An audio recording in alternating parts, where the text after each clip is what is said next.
Good morning, guys. I guess really it's not the morning anymore. It is, close enough. It is 12:39, so technically it's the afternoon, but I'm going to say good morning anyways. As I mentioned yesterday and maybe the day before, that I'm going to go back into our beginning traveling through Morocco and show you guys our trip up until the point where we were stuck in the border of Ceuta. So this video that I'm going to put right after this little introduction is shot completely on our point and shoot camera, because I don't really have any vlog video of our time there, because we were kind of new to the country. I was trying to figure out the logistics, but Marlene shot a bunch of video on our point and shoot, so I just kind of stitched them together. And I did some voiceover for you guys to kind of get an idea about kind of where our mindset was at. So this is different than the last 10 videos or so that I've been putting up on this channel for all those new subscribers that are here. But even for the old subscribers who are used to the more vlog style, sort of run and gun, talking, walking around videos, it's a little bit different than that too. But, I hope to kind of give you guys a really good, intimate view of our life while we're in Morocco and our life on the road. So I hope you guys enjoy. Hope everybody's doing well. And this is our time in Asilah on the Atlantic coast of Morocco, and our subsequent drive after we leave the town to go to the city of Chefchaouen. Oh, one more thing I wanted to mention. Since we're still unable to make comments, and all the comments that were live on all the other Stuck in Morocco videos have since been deleted as of last night, so there are 0 comments on any of the videos right now. But what I'm going to do going forward for these videos is I'm going to create a community post for every video, and those community posts will have links to the videos that it's associated with. And for whatever reason, community posts can have comments, so I hope it stays that way. So if you guys have comments, you have any questions, go ahead and post them to that community post, and the link will be below.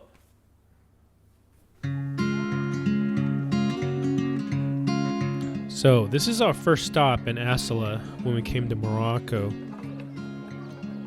We were super new to the country, so we didn't really know what to expect.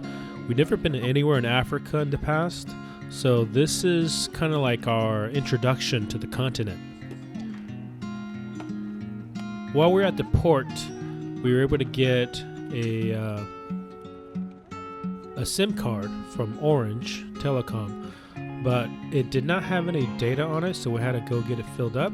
Luckily for us, at this campground, they were able to fill up our Orange Telecom SIM card as well as the Morocco Telecom SIM card that we got.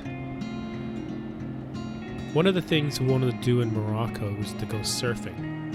In Asilah, which is our first stop, we were really pleasantly surprised that just across the road from the campground was a nice big beach. Before we came, in Algeciras in Spain, we went to Decathlon and bought boogie boards for all the kids. The last time they had boogie boards and were able to boogie board all together was like 4 years ago when we were in Mexico. They had been talking about how much fun they had this whole time, so we were glad that we finally got back to the ocean. Here on the Atlantic, they were able to go boogie board. The waves were pretty big, but they had a blast.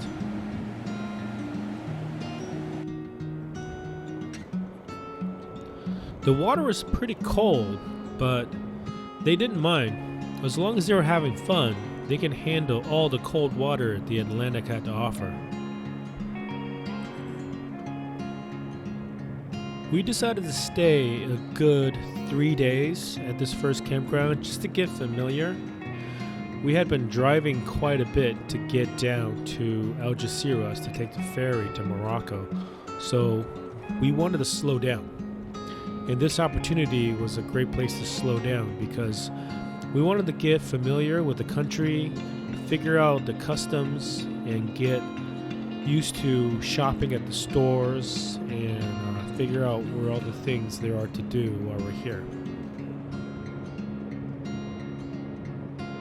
Initially, we thought we would just go down the coast and surf at all the beach breaks and surf spots that we can find.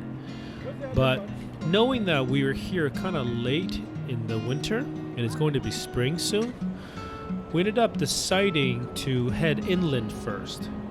And because we have 90 days to be here, we can spend the first month and a half or so driving through inland, and then spend the second half of our time in Morocco on the beach driving up, in case the temperature got really hot. But as you guys know now in hindsight, that ended up not happening. So this was actually one of the only times we got to spend at the beach. But I'm glad we did, because the kids had a blast and they still talk about it.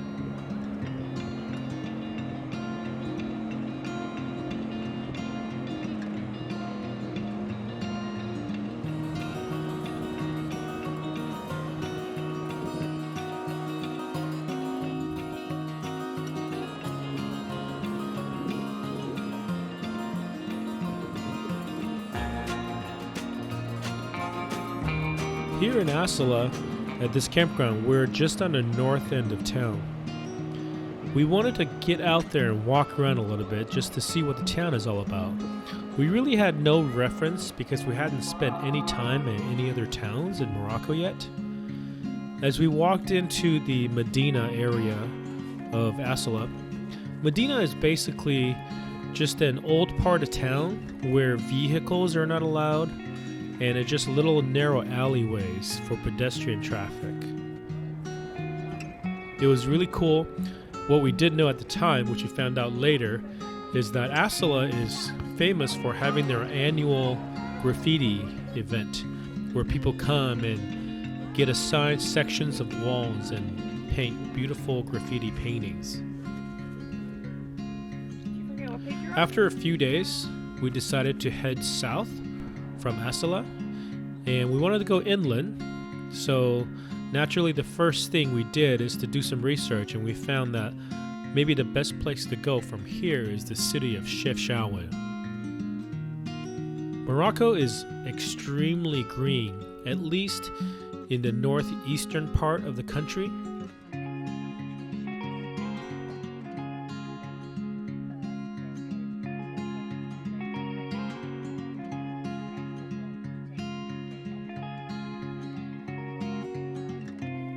As you drive around here, all you see are rolling hills of grass and trees and shrubs.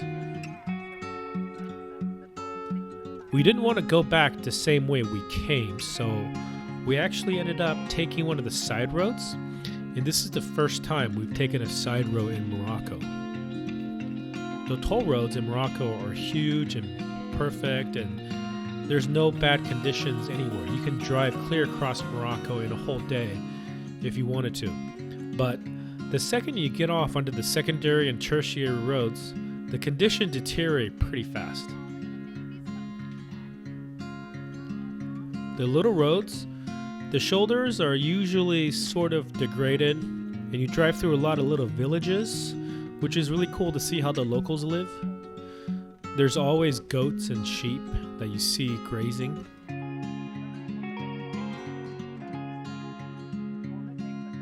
We had no idea how the roads were going to look. In some parts of it, driving through little villages, it was not paved at all. But this gave us a pretty good idea of how to handle driving around Morocco. When you go to some of the rural parts of the country, you're not going to find good roads. But if you're expecting how it's going to be, it'll be fine.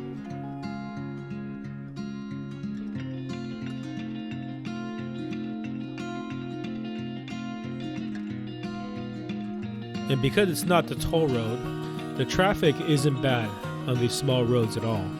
Even though most of the paved sections can only fit one car, people are used to it. So when you drive up, you see another car coming, people usually know to pull to the side or at least to right the shoulder so both cars can pass easily. It still amazes me how green and beautiful the scenery is around this part of Morocco.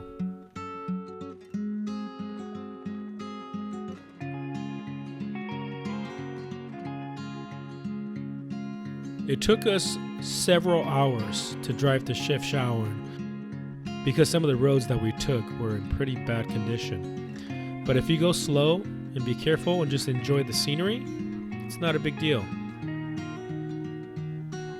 As we drove to Chefchaouen, on the way to Chefchaouen, you actually start to see some forests. There are several mountain ranges in Morocco, and there's one near Chefchaouen, and then the famous ones are down south, which are the Middle Atlas, High Atlas, and the Anti-Atlas. As we pulled into Chefchaouen, we can tell the blue color that the city is known for.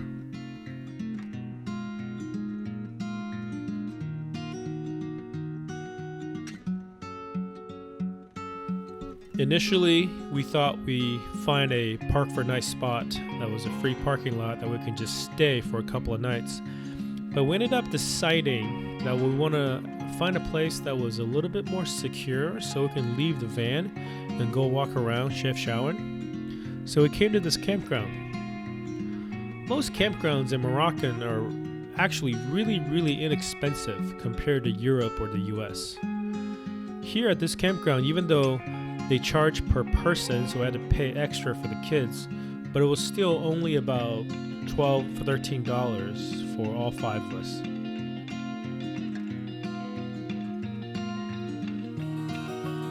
With running water, electricity, reasonable Wi-Fi, but you have to be close to the campground office to access it. But what's nice is that from here, we can just leave the van and walk right down into the blue city. So that's it. Thank you guys for watching this video. The next video will be of our time that we spent in the town of Chefchaouen.